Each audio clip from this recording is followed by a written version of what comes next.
The summons came without warning. Not to Earth's military command, not to its science councils. The message arrived in the personal inbox of Admiral Ren Aldis, routed through 17 relay stations across 4 star systems, stamped with the gold seal of the Galactic Concord. It read, in the cold formal language the Concord preferred for uncomfortable news, "Your species has been placed under civilizational review. Attendance is not optional."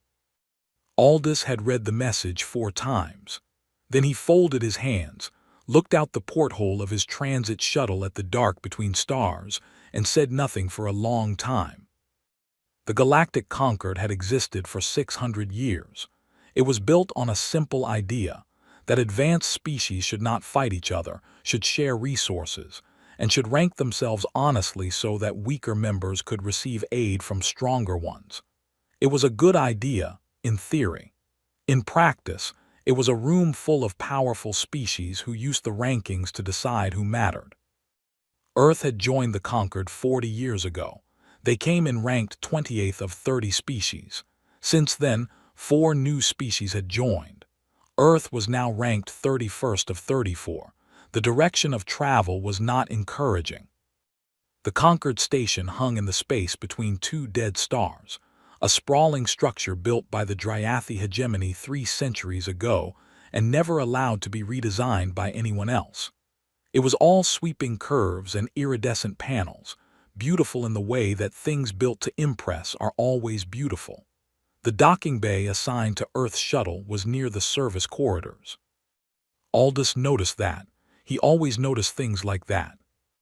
The review chamber was a wide oval room with tiered seating arranged around a central floor. Every species had a delegation. The Dryathi sat highest, their 7-limbed forms draped in ceremonial silver, their lead counselor Voth resting with the particular stillness of someone who had never needed to hurry in his life. The Yelm Collective's delegate Saru sat lower, compound eyes catching the light, 3 assistants arranged behind in perfect symmetry. Aldis sat at the human table with 2 aides and a data tablet. He had not brought a ceremonial robe. The review opened with the Dryathi as it always did. Voth rose and, without apparent effort, commanded a holographic display that filled the entire chamber. A warship materialized overhead, massive, glowing, its weapons arrays rotating slowly to show every angle. Its drives burned clean blue. Its hull was engraved with the histories of 7 conquered territories. The chamber offered sustained, genuine admiration. Even Saru's mandibles clicked in approval. One by one, the species presented. The Ravani showed new atmospheric processors capable of terraforming a dead world in 40 years. The Tev showed a medical device that could regrow a severed limb in 6 hours. Each presentation was met with appropriate murmurs, logged by the review clerks, assigned a score. Then it was Earth's turn. Aldis walked to the center floor. He did not activate any holographic display. He set his data tablet on the podium and looked around the room once, calmly, the way a man looks around a room he has already measured and found smaller than expected. He spoke for 7 minutes. He described Earth's nanobotic infection response system, now in use in 14 conquered medical facilities. He described the atmospheric reclamation framework Earth had deployed on 2 colony worlds at the Concord's request. He described advances in long-range cargo transit that had reduced delivery times on humanitarian aid routes by 30%. When he finished, the chamber was quiet in the way that is different from impressed quiet. Saru's voice came first. "These are fine contributions for a developing world, polite, dismissive, the tone of someone complimenting a child's drawing." Voth did not even look up from his own data tablet when he spoke. The human record reflects a species with adequate intent and prestellar ambition. Their technological capacity remains primitive in application. I move that their ranking be formally noted as such in the review record. 3 species seconded the motion before Aldis had walked back to his table. The scoring came in as expected. Earth placed 31st, again. One of Aldis's aides, A young man named Dahl leaned close and whispered, "Should we file a formal objection?" Aldous was writing something on his tablet. He did not look up. "No," he said. Dahl waited. "Is there anything we're going to do?" Aldous finished writing. He turned the tablet face down on the table. "The naval exercises are scheduled for tomorrow morning," he said. "We have a ship en route." He paused.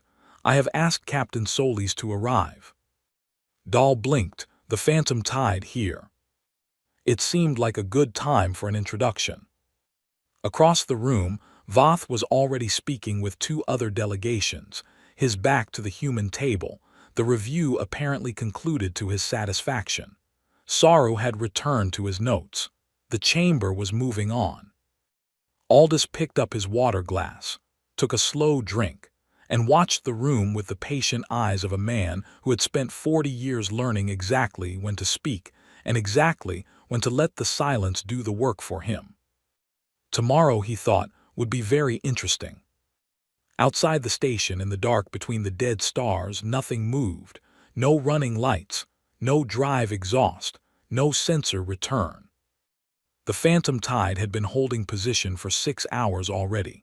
Nobody told Lieutenant Oren Fell that today was going to be historic. He had spent the last 11 minutes eating a cold protein bar and watching the Dryathi flagship through passive sensors, close enough to count the rivets on its port hull, invisible as a held breath. The Dryathi flagship was called the Voth Sarek. It was 6 kilometers long. It had 42 weapon emplacements visible from the outside, and, according to Earth's intelligence files, another 18 concealed beneath retractable panels. It had a crew of 4,000. It had won 3 engagements against species that no longer existed in their original political form. Oren watched it on his screen and finished his protein bar. "Current distance to the Voth Sarek," Captain Dara Solis asked from behind him. 41 kilometers, Captain. They adjusted formation 14 minutes ago. We adjusted with them." He checked his board. They did not notice. Solis made a small sound that was not quite a laugh. She had been awake for 22 hours. She did not look it. She stood behind the helm station with her arms at her sides and her eyes on the main display, where 22 warships from 11 different species were maneuvering in slow, practiced formations across the exercise zone. It was, by any standard, an impressive show. The Ravani cruisers moved in tight groupings, their crystalline hulls catching starlight in colors that had no human names. The Tev destroyers ran attack patterns with mechanical precision, their point defense grids cycling in perfect rhythm. Even the smaller species had brought their best ships, painted and polished and running their drives at full luminance, because the conquered exercises were, underneath all the strategic language, a performance. You showed what you had. You were seen. You were ranked. Earth had been assigned slot 19 of 22. 19 species had already taken their turn when the exercise controller's voice came over the conquered frequency. "Human delegation, your slot has opened.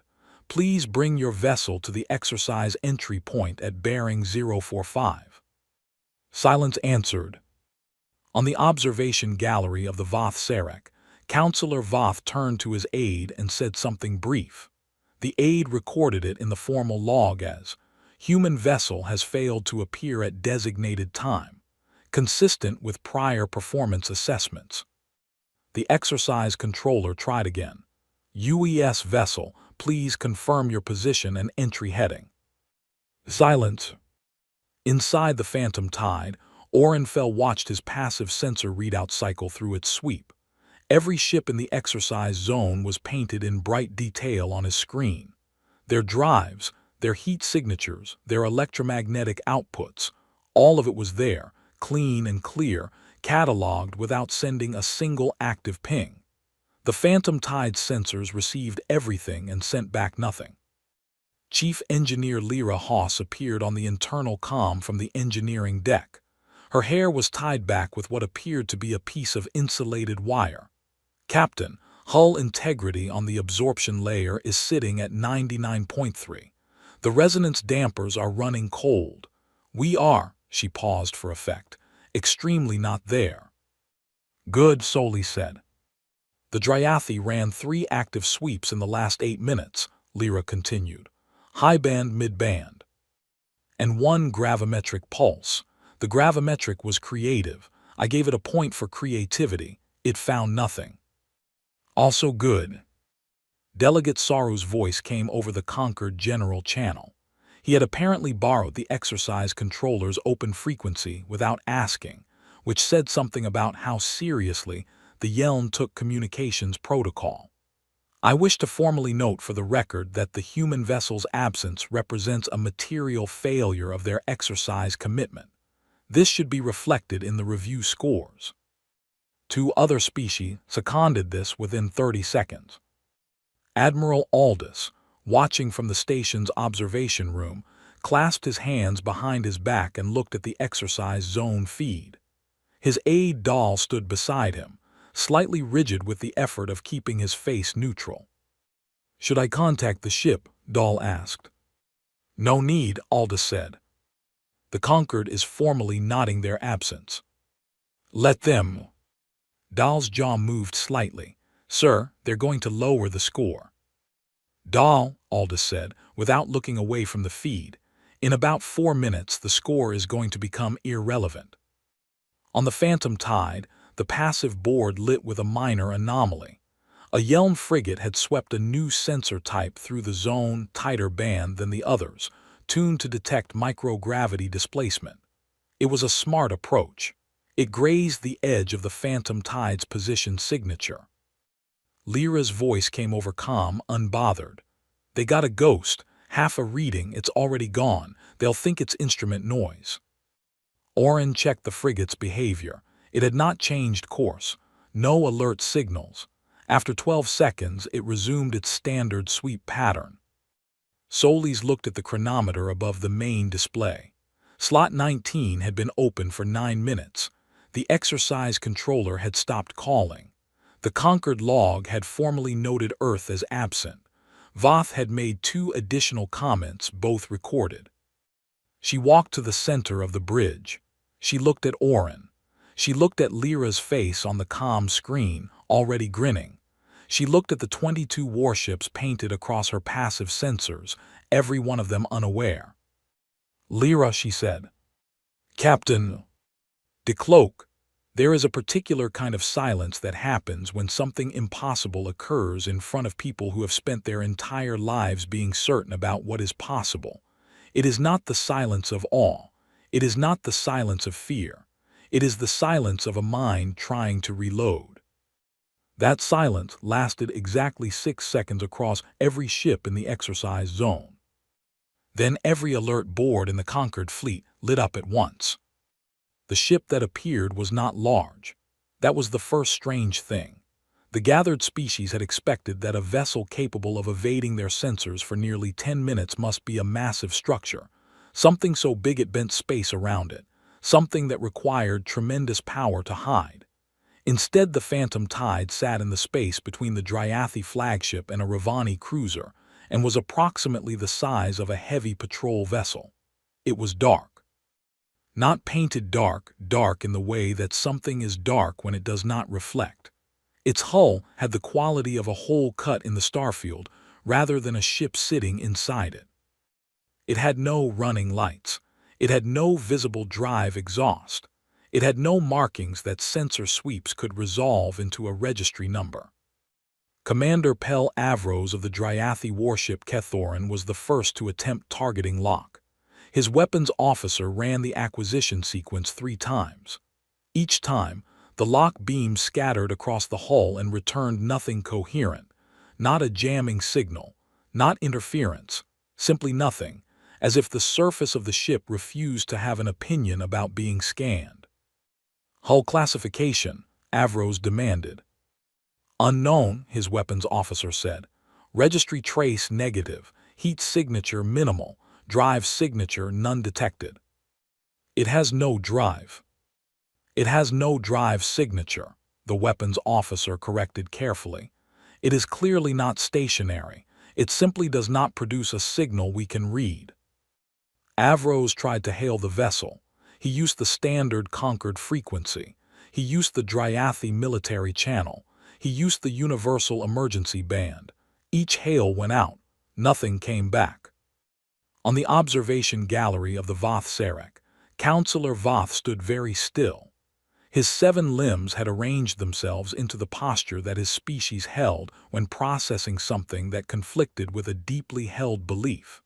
His senior aide had quietly stopped recording in the formal log because he was not certain what to write.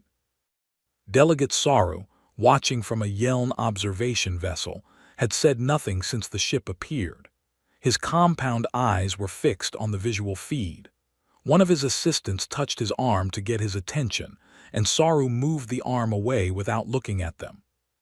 Then the Phantom Tide's comm opened on the Concord general frequency. The voice that came through was calm and conversational, with the particular relaxed quality of someone who is not surprised by anything currently happening, because they planned all of it. Galactic Concord Exercise Command, this is Captain Dara Solis of the UES Phantom Tide. We are reporting for Slot 19. I understand the slot was noted as vacant. I apologize for the confusion. We were here the whole time. We were simply being quiet. A Ravani communications officer said in his own language, something that translated roughly as, "I need to sit down." Avros attempted targeting lock again. Scattered return, same as before. He tried his secondary acquisition system, a Dryathi military technology not listed in any Concord registry because it was technically not supposed to exist. It found the ship's general location, because the ship was now visible to the naked eye, and then returned the same incoherent scatter. His secondary weapons officer looked at him with an expression that neither of them would ever describe to a superior. Solis continued, still on the open channel. Per exercise parameters, we are prepared to conduct a simulated strike run on any designated target. We will accept a full active sensor sweep from any vessel in the zone. I should mention, though, our hull is built from a lattice composite our engineers designed from acoustic dampening research. It has been optimized specifically so that active scans return very little usable data. We would not want anyone to feel their equipment is malfunctioning. It is working correctly. The ship is simply uncooperative about being scanned. From somewhere behind her voice, slightly off mic, a sound came through the open channel. It took the Concord's communication analysts 4 minutes of review to confirm that it was, in fact, someone laughing. The Yeln frigate that had earlier detected a ghost reading tried its new sensor array again, this time at full power, directed squarely at the Phantom Tide's hull. It received back, with high clarity and perfect technical function, an absolutely useless wall of scattered noise. The frigate's science officer filed an equipment report, and then, when he reread it, deleted the equipment report and filed a contact report instead. Admiral Aldous was still standing in the station observation room. Dahl had stopped trying to maintain a neutral expression and had simply given up and let his face do what it wanted. On the Phantom Tide, Orenfeld checked his passive board. Every ship in the zone was painted bright and clear, exactly as they had been for the last hour. Nothing about Earth's sensor picture had changed. They could see everyone. Everyone could now see them, the shape of them at least. What they were made of, how they moved, where they had been, those answers were not available. Solis waited 5 seconds for any response from Exercise Command. None came. "We will take that as permission to hold position," she said pleasantly. "We are comfortable here. We have been comfortable here for some time." Emergency session was called without a formal title, which was itself unusual. The Concord had a formal title for everything. The absence of one meant that whoever organized the session had moved faster than the bureaucracy could follow, which meant someone senior was genuinely rattled.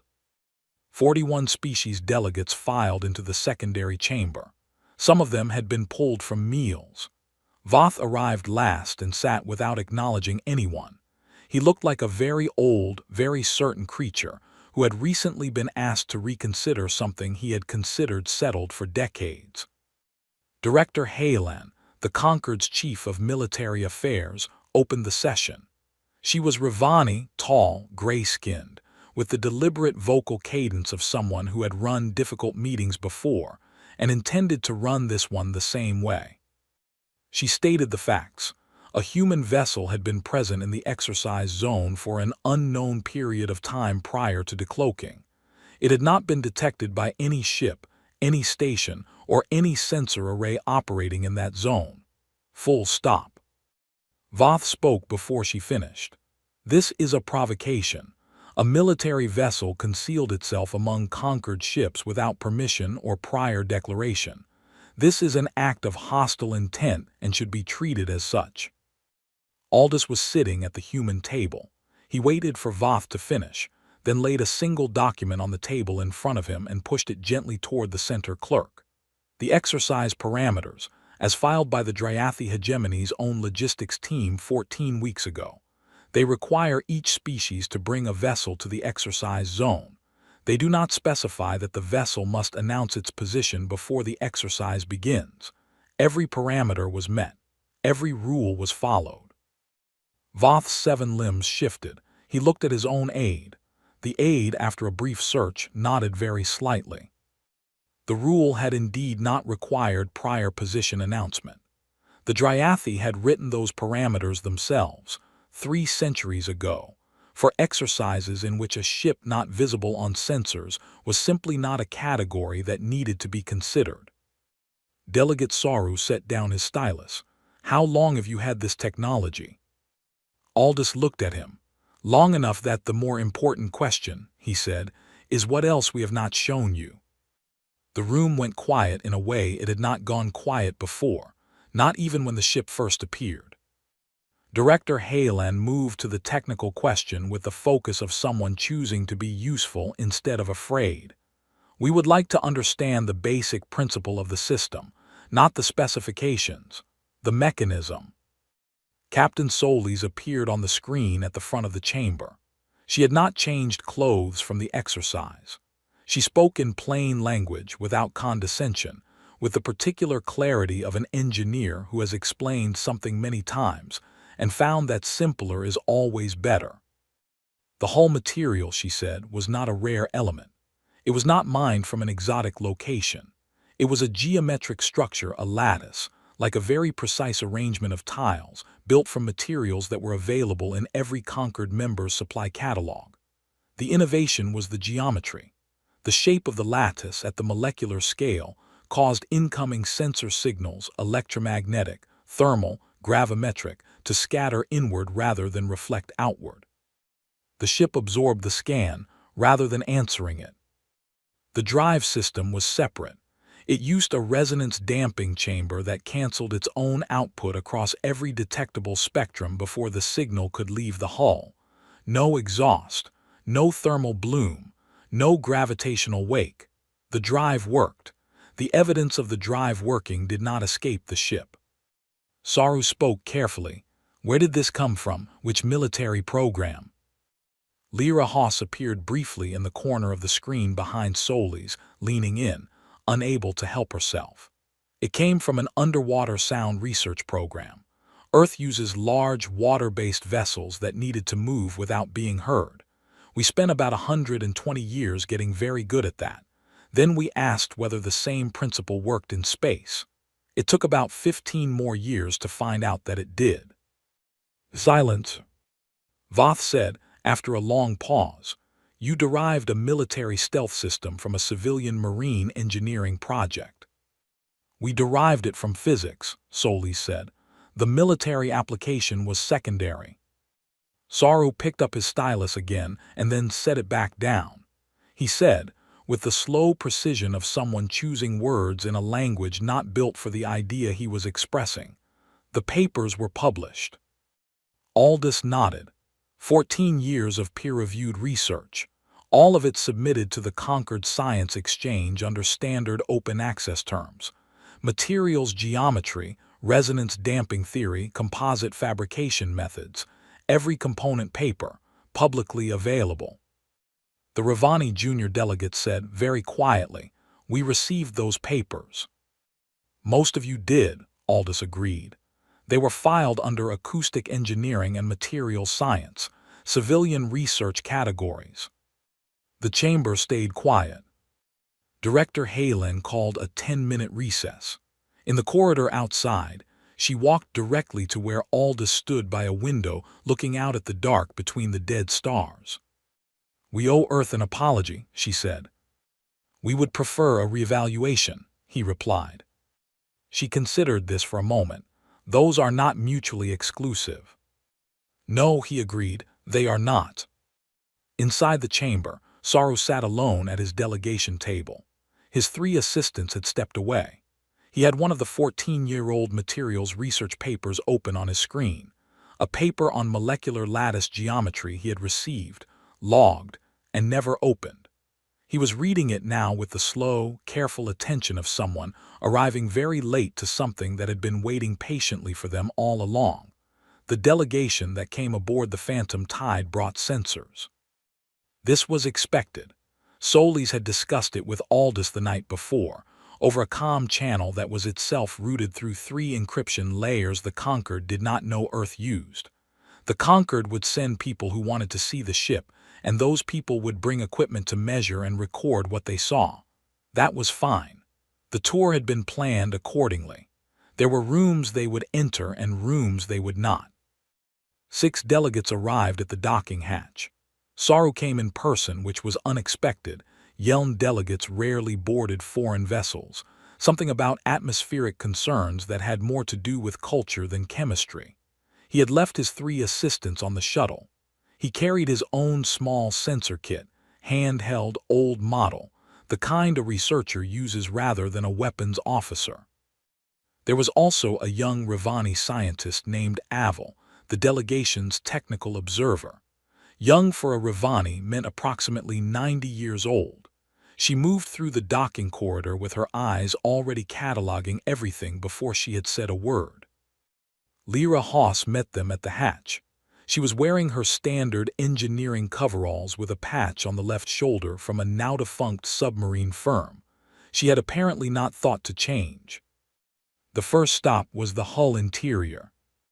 Lyra led the group to a maintenance access panel in the lower corridor and opened it without ceremony, exposing the inner face of the absorption layer. Up close it did not look like much, a gray material with a faint geometric texture, like a fingerprint pattern scaled up slightly. Saru held his sensor kit against it. He ran his standard sweep. He watched the readout. He ran it again. "It does not reflect," he said. "It absorbs," Lyra said. "The geometry at the molecular level creates a path that routes the incoming signal inward and converts the energy to heat. A very small amount of heat. Spread across the whole hull, it is negligible." She tapped the material with one knuckle. "The composite itself is a ceramic polymer hybrid. You have both those materials. Every Concord member does. The trick is the fabrication.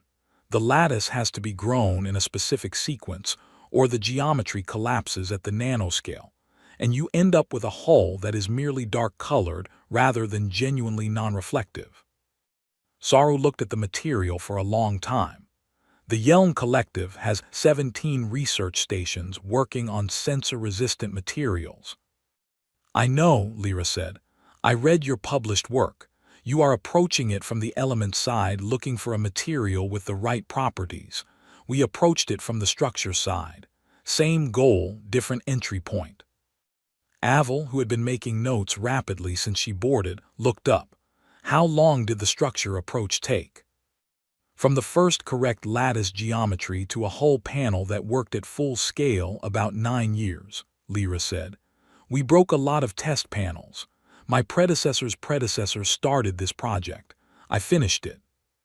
She said this without particular pride, the way someone states a fact about a long job they were glad to complete. The second stop was the drive room, or at least the outer corridor of it, because the drive room itself was not part of the tour. Lyra explained the resonance damping principle from outside the sealed door.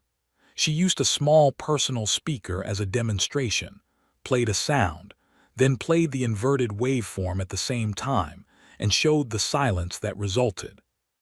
The drive produces an output, she said. The damping chamber produces the exact opposite output simultaneously. They cancel. Nothing escapes the hull. The drive works. The proof of the drive working does not. She clicked the speaker off. We borrowed the idea from headphones, noise-canceling headphones.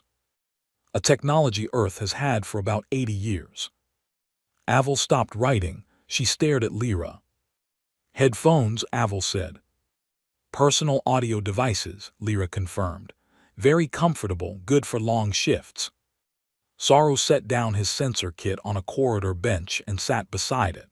Not because he needed to sit, but because he appeared to require a moment in which nothing new was being explained to him. Solis found him there 20 minutes later, when the rest of the delegation had moved on to the observation deck. She sat on the opposite bench. She did not say anything right away. In her experience, the things people said after a silence were usually more honest than the things they opened with. After a while, Saru said, "We reviewed your species application to the Concord 40 years ago. I was a junior analyst at the time. My assessment was that humanity was a candidate with good biological survival instincts but limited technological trajectory. I recommended conditional acceptance with a 15-year reassessment window." He paused. "I did not recommend a high resource allocation." Solis looked at the wall.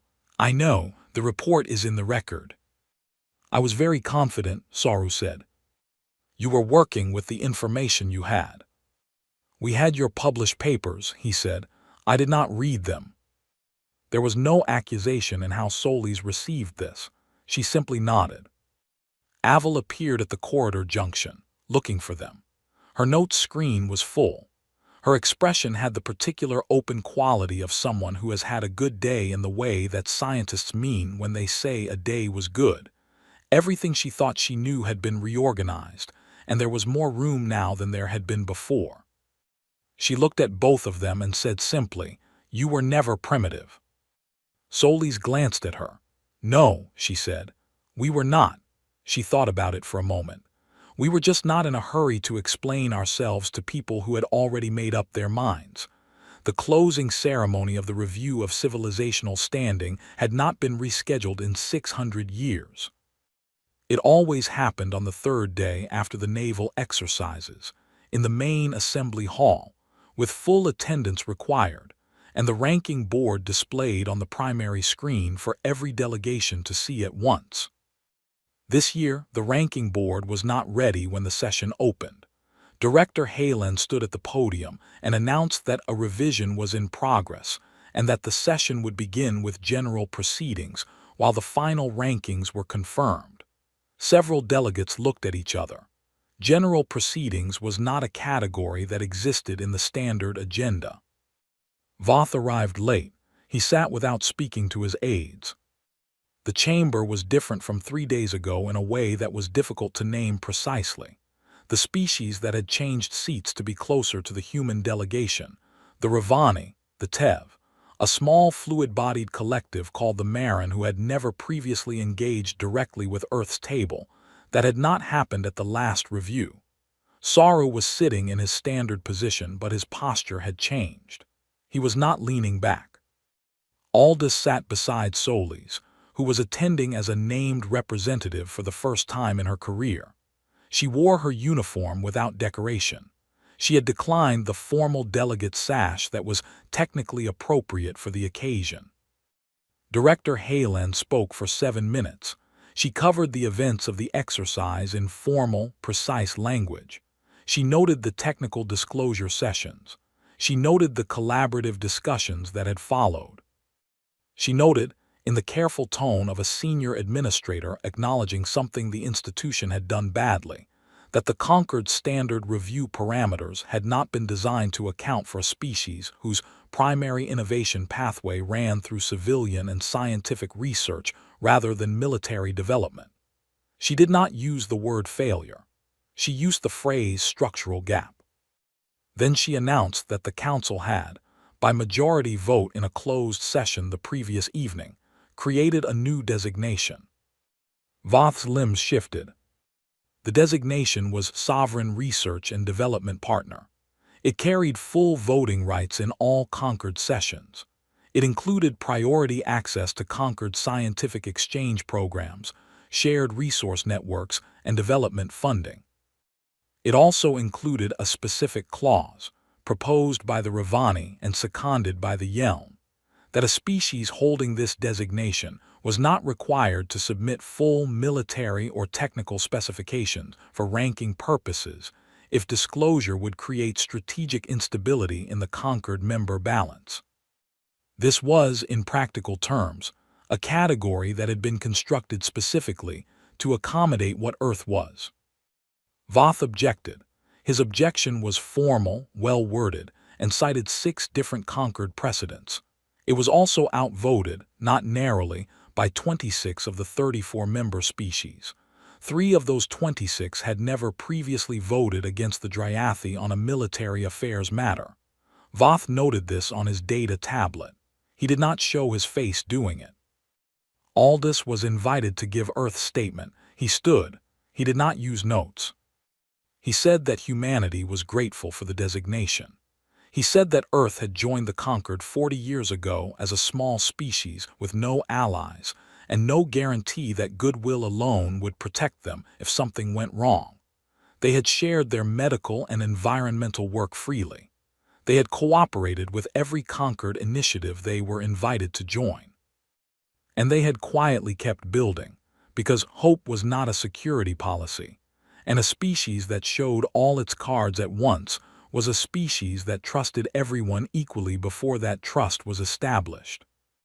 He said that Earth had no interest in dominating the conquered. He said that human beings were, by nature, more interested in building things than in ranking them. He said that what Earth wanted was to be taken seriously, not feared, not admired, simply taken seriously, and that the Concord's new designation was a step in that direction. He sat down. There was no applause in the Concord tradition, but something moved through the chamber that served the same purpose. Solis was asked, as Earth's military representative, whether she had a statement. She said yes briefly. She said the Phantom Tide would remain in the sector for another week if any species wished to conduct joint exercises. She said the ship's crew had enjoyed the visit. She said that if anyone wanted to run another active sensor sweep, they were welcome to try. She could not promise the results would be more useful than last time, but she admired persistence. Aval, seated with the Ravani delegation, made a sound that was technically not laughing, but was structured very similarly. The ranking board was updated. Earth's marker moved, not up the existing column but into a separate column that had not been on the board before this session, with the designation listed beside it in plain text. The session closed, delegates filed out, Voth left without speaking to anyone. In the docking bay, Solis walked back through the airlock of the Phantom Tide. Oren Fell was at his station. Lyra was already in engineering, running post-exercise diagnostics and singing something under her breath. The ship smelled of recycled air and coffee and the faint metallic note of electronics that had been running hot. Solis settled into her chair. Status. All systems nominal, Oren said. Ready to move on your order. She looked at the station shrinking in the rear display. She looked at the dark ahead of them. She thought about 40 years of being ranked 31st, of polite dismissal, of sitting at tables where the other chairs were taller. Take us out, she said, running lights off. The Phantom Tide moved. No exhaust, no thermal bloom, no sensor return. And then the dark was just the dark again, and it did not say where they went.